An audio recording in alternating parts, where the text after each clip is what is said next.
Colocamos aqui como uma linha de raciocínio para podermos explanar para todos a teoria de conhecimento de Leibniz. Eu busquei dentro de todas as informações necessárias em meio digital e sobre as nossas últimas aulas para que pudesse estar aqui hoje e com um ar de preparo para poder passar então o exato pensamento de Leibniz para que nós tivéssemos essa ideia de conhecimento.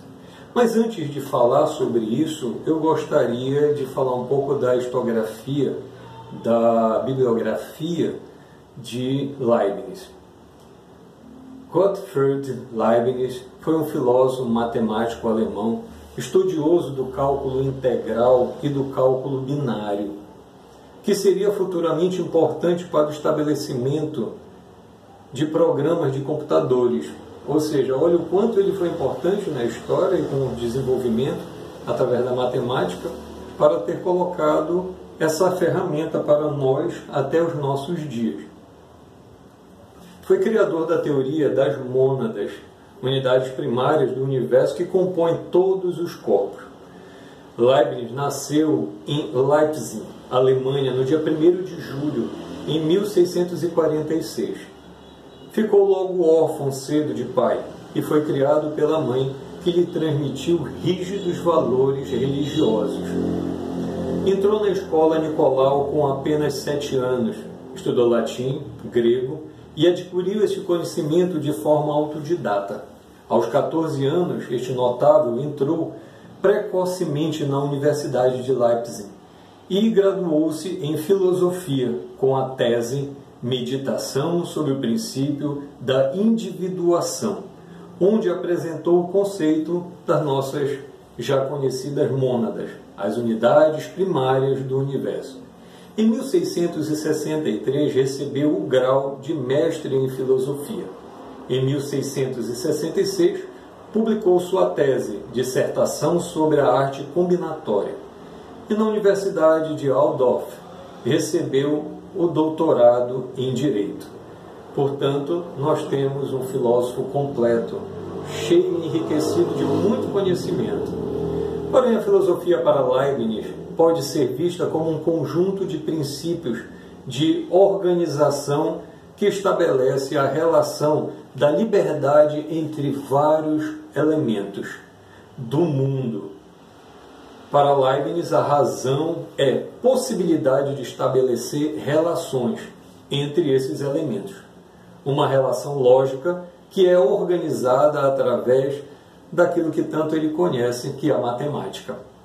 Leibniz escreveu diversos ensaios, mas não expôs de modo organizado e sistemático no seu pensamento filosófico. Mesmo assim, podemos dizer que ele acreditava na existência no mundo de uma ordem necessária, algo divino, livre e que se organizava de forma espontânea.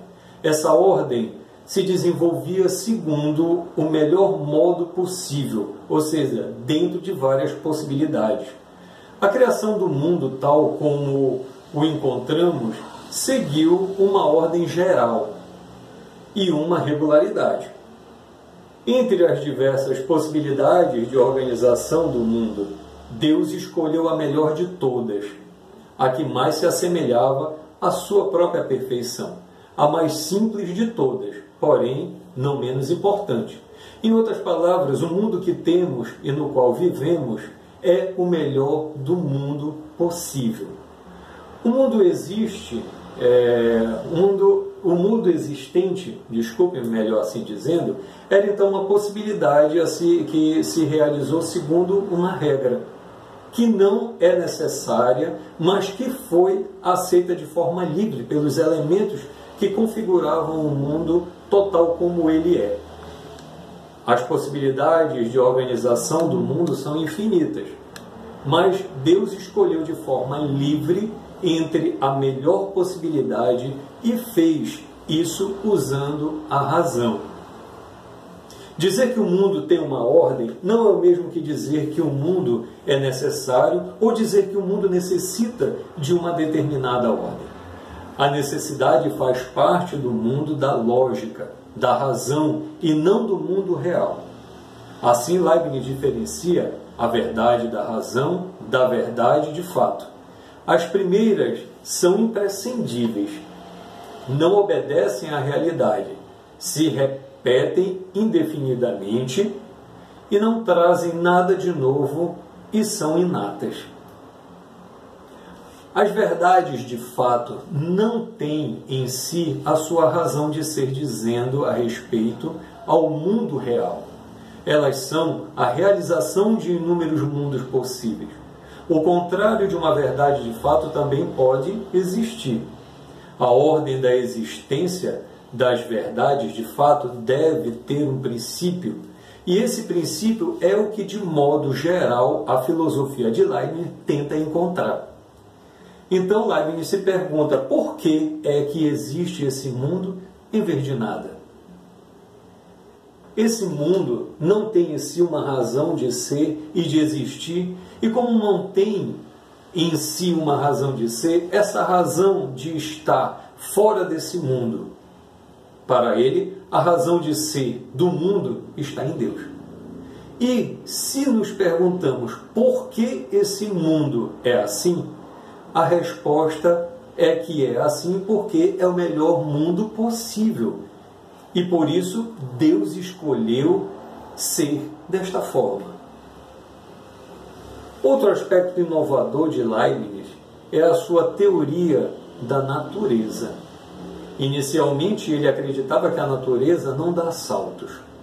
Ou seja, para que algo na natureza passe a ser outra coisa, ela tem que passar por todos os degraus, por todas as etapas intermediários, né? Passo a passo, momento por momento, mas no seu devido tempo, que existe entre eles e que vai sendo acrescentado momento por momento. E ele dá exemplo disso no crescimento da criança. Bebê, criança, jovem, adolescente, até chegar um momento pleno. Mais tarde em seus escritos ele forma o conceito de força ou de ação motora, que é a capacidade de algo produzir determinados efeitos. Exemplo disso ele nos dá os nossos músculos, que têm a capacidade de movimentar os nossos membros, ou ainda de movimentar objetos. Eu posso levar, trazer o livro, colocar, tá? Isso tem uma lógica para ele.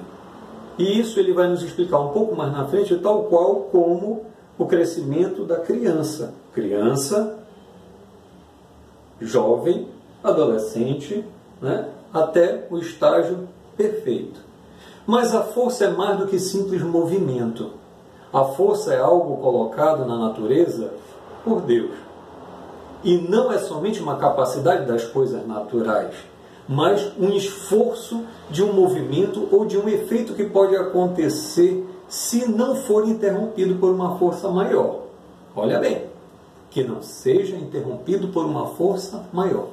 A essência da substância é o agir. A força é, assim, a essência do mundo natural. Então, agora, tendo essa ideia das forças, do movimento, da ideia celeste, de Deus fora deste mundo, nós vamos nos centrar nas mônadas. Este momento mínimo que vai formar coisas maiores. Então ele vai me dizer que as mônadas são substâncias simples, diferentes entre si, são extensões indivisíveis e eternas, e que somente Deus pode criar ou destruir as mônadas. Cada mônada vê o mundo de seu ponto de vista e elas não se comunicam entre si. Qualquer mudança na mônada tem que ser o resultado de um processo interno, pois nada externo pode interferir nelas. Deus é também uma mônada, só que a mônada suprema. né? Mas ele percebe o mundo de todos os pontos, de todos os aspectos, de todas as vistas possíveis, enquanto as outras mônadas percebem e representam o mundo somente no seu ponto de vista. Deus é a mônada das mônadas, está acima de todas elas. Mônada com a memória que compõe a alma dos animais e as mônadas que têm razão e forma, o espírito humano. Mônada com memória compõe a alma dos animais e as mônadas que têm razão formam o espírito humano. Então, nas mônadas superiores da alma humana, o entendimento, entendimentos confusos indicam a nossa imperfeição, as dependências que temos da matéria. Nossa perfeição, por outro lado, está na força, na liberdade e nos pensamentos diversos. Portanto, o nosso corpo e o corpo dos animais é uma reunião de mônadas que somente se mantêm agregadas por causa da alma. Então, as mônadas seriam pequenos fragmentos que se unificariam, formariam um corpo, mas que teria esse ímã maior, que seria a alma. A alma seria, então, o momento que unifica, junta as mônadas, mas que segue uma lei independente. As dos corpos seguem a mecânica e as da alma a lei dos propósitos que pretendem alcançar. Corpo e alma vivem em harmonia, graças a uma perfeita ordem estabelecida por Deus, quando criou ambas. As mônadas também são isoladas, mas estão ligadas, por serem uma a representação da outra. São como as diferentes representações que podemos ter do mundo e todas juntas formam a representação do universo, que se manifesta na mônada máxima, então que seria o eterno Deus na visão de nosso querido Leibniz. Porém, já que nós temos toda essa reunião de informações, de conhecimento através do divino, o divino que seria essa mônada geral, total, suprema, que tem a visão do todo. Então nós vemos que a razão deste mundo que vivemos e que vemos vem de uma inteligência maior, vem de fora e não está aqui no visível, não está nesse plano. De posse dessas informações, Leibniz nos deixou com 5 questionamentos para que nós pudéssemos fazer uma reflexão para que nós possamos chegar a um entendimento ainda maior. A primeira delas: temos melhor opinião sobre as coisas que não conhecemos? Por que existe algo em vez de nada, dito no corpo do nosso relato? A natureza não realiza saltos parte a parte, como o exemplo da criança? Não é tempo que perdemos, então é vida. Para o espírito, a claridade. Para a matéria, a utilidade. Esses são pontos que nós vamos deixar para que nós possamos fazer a nossa reflexão dentro de todo esse apanhado. Se não foi tão grande, mas foi aquilo que nós buscamos dentro das nossas informações adquiridas. O meu muito obrigado por poder dividir um pouco desse conhecimento com todos, ou com aquele que vai me formular 2 questões sobre essa temática. O meu muito obrigado registrado para esta avaliação do professor Lucas Viana. Até logo.